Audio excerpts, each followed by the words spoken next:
for her life. Janika Mallo was gang raped, killed, and her body dumped at the backyard of her grandmother's house. Wine Mkhwechan, a UCT student, took a walk to the post office only to be captured by a 42-year-old male, raped, killed, and buried her in his backyard. More recently, a father hanged dead his 4 children, Ayaka Gianni, and her 3 siblings. The reality is that these are not unique cases, but a reflection of the daily experiences of women and children who face the threat of rape, abuse, and death in both private and public space. The solution to these problems must lie in fixing our public institutions of law enforcement, the police stations, prosecutors, and judges who care. Perpetrators of sexual crimes in our country know that women never get any help from the system, and thus they perpetrate their crimes on them with impunity. Our criminal justice system is most toothless when it comes to dealing with rape, detecting psychopaths, and unearthing violent domestic spaces. The power of the law must precisely be so effective that it is observed by all in public and domestic spaces because they know there are consequences. It is therefore the police and the criminal justice system that must take full responsibility for why rape and murder of women and children has become part of our daily lives. We call on a national emergency on police stations to be radically and urgently reconfigured as safe spaces for the report of sexual crimes. We call on investigative capacity to be immediately developed to detect sexual violence in domestic and private spaces. When an efficient police exists who acts with seriousness on reports of sexual violence and child abuse, there will be no one who will defy our laws in any capacity and in any space. We have assembled a legal team to take legal action on the post office and the Minister of Communication. This is because the safety of those who are serviced by the post office is the responsibility of the post office and the Minister of Communication. The killer of Nene was employee of post office, and it is alleged that he had a criminal record and a history of murder. A responsible government and employer should have known this. By employing a person with a criminal record, the minister and the government were assuming the risk of such an incident happening against any member of the public. Advocate Tembega Mugaitovi will be leading this team, and contact will be made with the family of Nene soon after the funeral. The levels of poverty in South Africa, the rise of unemployment and general hunger has left our people fighting for limited resources. This has given space to agent provocateurs to lead looting of small businesses and malls in cities and townships. This has also been worsened by the misguided program by government targeting the raids of counterfeit goods amongst black people. If the raiding was genuine, how is it that certain malls were not raided by the SABC? We call on fellow South Africans to stop the violence against other people in our communities. Xenophobic violence will never resolve the problems our country faces because they were never caused by foreign nationals in the first place. Unemployment, poverty, lack of service delivery, and high levels of crime are all created by the ANC government and its bosses in the white monopoly capital quarters. To kill another poor person with the hope that it will resolve your own poverty is a sign of self-hate, and that we live a lie. It is impossible for a poor person to be the cause of the poverty of another poor person. The battle must be taken to the real people who control our lives, the ANC government and big business that have failed to make our economy grow, create jobs, defeat poverty and unemployment. Africa's problem will never be resolved by disunity. Only a united Africa can resolve the problem that have troubled the continent for centuries. We therefore make no apology when we call for African unity, in particular renouncing the colonially imposed borders. The EFF has noted The as noted, the Tito Mboweni, now ANC internal discussion document on the economy as a direct declaration of war against the working class and black people in general. After the ANC conference was openly bought by white monopoly capital, we do not take it for granted that their policy direction is going to be dictated from imperialist Euro-American academy like Harvard University. Mboweni's document seeks the privatization of key assets of the state like Eskom, Transnet and water. It also plans to keep the banking sector outside the control of the state. It is a fact that with privatization always come job losses, casualization and outsourcing. We are back to the days of introduction of gear that saw the state companies being privatized, including the shutdown of universities. We call on the left in South Africa, from independent trade union movements to political formations inside and outside legislatures, to unite for the coming ANC war against the working class. The EFF will invest all its efforts to find a common platform for the left to emerge with a common program and speak in one voice. If a unity has been forged against the Zupta's overbroad church platform, unity can and must be forged against the coming neoliberal war by the ANC. I thank you. Thank you, Mr. President. I'm now going to invite the rest of you with questions, the members of the media. So let's attempt the first round. By show of hands, number 1, 2, 3. If you are behind the cameras, I am vertically challenged, so I might not realize you. If you are behind the cameras, I see you before I go to my extreme right. You'll be number 4. Is there anyone else there? No one. So 1, 2, 3, and 4. Let's start with number 1.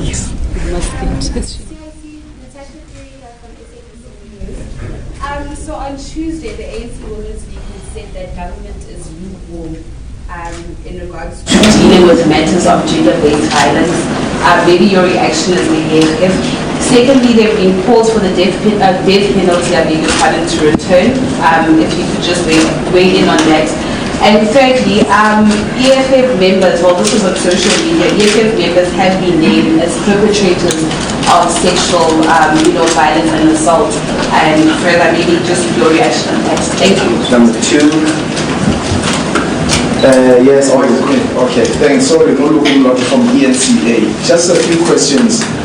When you say the battle to fight these attacks on women should also be taken by judges who care, what are you saying about judges? Do you get a sense that some of them perhaps are complacent on this sketch? And as much as you are saying that we must not attack foreign nationals, I'm sure a lot of South Africans will agree with that. But some will say practically they are confronted with a situation wherein some of these foreign nationals are taking up jobs which they should be taking. And all they are calling for is that people who come here in South Africa should only be bringing scarce skills. What's your position there? And when you say the battle must be taken to the people who control our lives, how should that battle go out? That's the most thank you. I am Teta from the Daily Maverick. My first question is related to CIC or rather all of them. It's in relation to the fact that unprotected Mr. has withdrawn court appeal with the Constitutional Court. I want to know what are your reactions to that, and why is it that the economic freedom fighters are still pushing for that even though Sisio Kubani has withdrawn? Don't you think that maybe it might come across as some people have said that this is being used as a political tool when you are fighting political battles in this situation?